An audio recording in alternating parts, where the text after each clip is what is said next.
लेकिन आपकी मदद की जरूरत है। ये जितने नौजवान खड़े हो, तुम खड़े हो जाओ तो बड़ी बड़ी हुकूमतों को 24 घंटे के अंदर सिलेंडर करवाया जा सकता है। साहब पेशा बन गया। अब चुनाव आएगा, हमारे बच्चों को आतंकवादी कहकर उठाया जाएगा। अब चुनाव आएगा, हमारे बच्चों को दहशतगर्द कहा जाएगा। ठीक मौलाना सैफुल्लाह अली साहब ने पार्लियामेंट में 5-6 कूद करके पूरा धुआं धुआं कर दे। एक टीवी चैनल ने उस पर डिबेट नहीं कराया, लेकिन गलती से कूदने वालों में कोई लफ्ज अहमद या मोहम्मद लगा होता, या जाने वालों के पास का डॉक्यूमेंट अगर कोई मुसलमान एमपी किया होता, तो अब तक ना जाने कहां कहां से तार जोड़ दिया गया होता। इसलिए मैं आपसे दो कुछ कहने के लिए आया हूं। खड़ा बता दो मुझको, जख्म तेरी औलादों को लग रहा है, दवा दूसरा क्यों देगा? क्या बात है।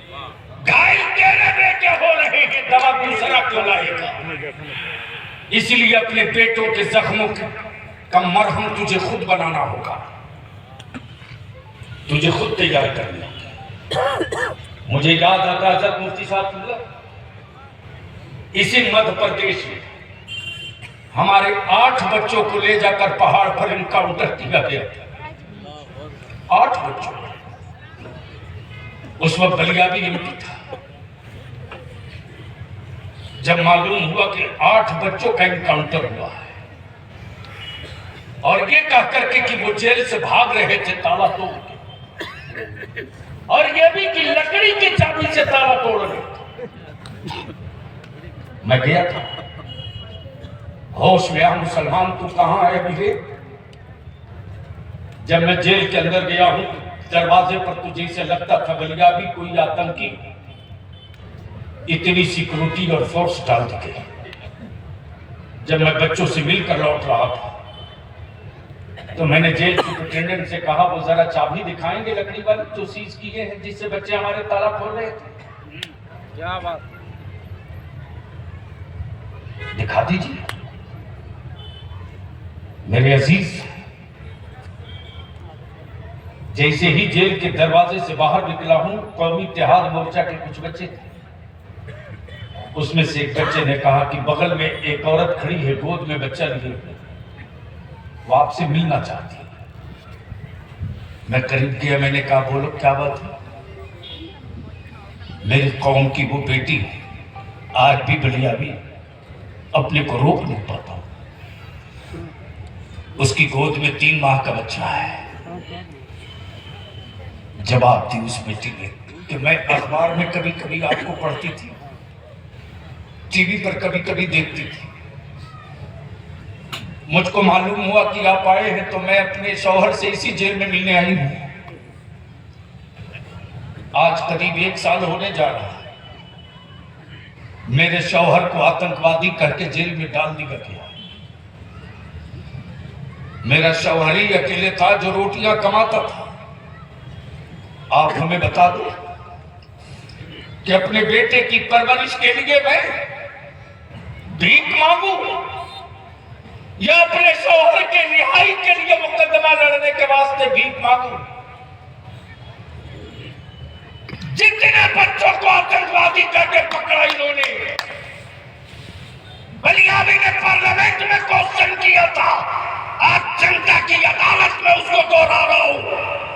अगर मेरे बच्चे भारत के गद्दार हैं तो उनको लटका दो फांसी पर, हम उनकी लाश नहीं लेंगे।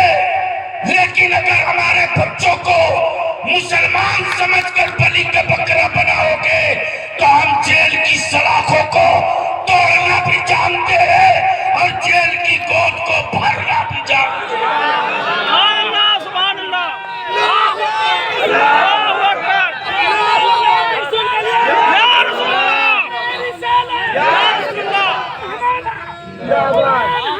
जिंदाबाद। बनाओ तो फास्ट ट्रैक कोर्ट, बनाओ फास्ट ट्रैक कोर्ट, बनाओ फास्ट ट्रैक कोर्ट। डिसाइड कर दो 1 हफ्ते के अंदर हफ्ते के अंदर तय कर दो। सारी जांच एजेंसियां तुम्हारे पास से कर दो।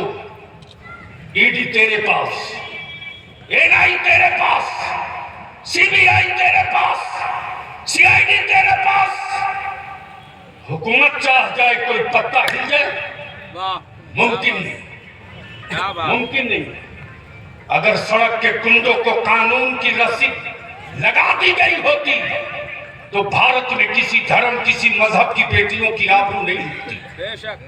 तब इदारे शरिया ने तय किया दो कानून, एक कानून नबी की इज्जत के लिए और दूसरा कानून अब तो ट्रेनों में चलना मुश्किल हो रहा।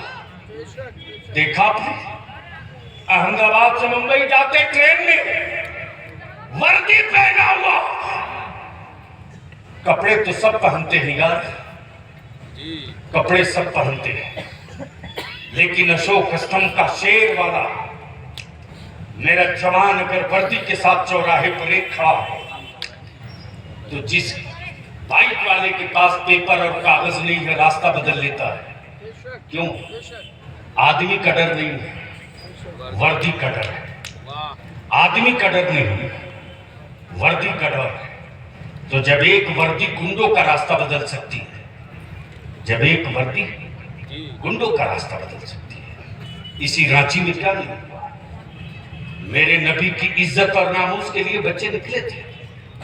माफ करेंगे एसपी साहब, हाथ में पत्थर नहीं था, हाथ में डंडा और लोहा नहीं था। और मैं आज भी कहता हूं इंक्वायरी करा दो अदालत से, आज भी कहता हूं इंक्वायरी करा दो अदालत से। दूध का दूध, पानी का पानी हो जाएगा। उल्टे 4000 हमारे बच्चों पर एफआईआर हुआ। तब मैंने मौलाना कुतुबुद्दीन से कहा अपने छोटे भाई से जाकर बात करो हुकूमत से, कितनी गिरफ्तारियां लेने के बाद हुकूमत का कलेजा ठंडा होगा। मैं आता हूं रांची में, कितनी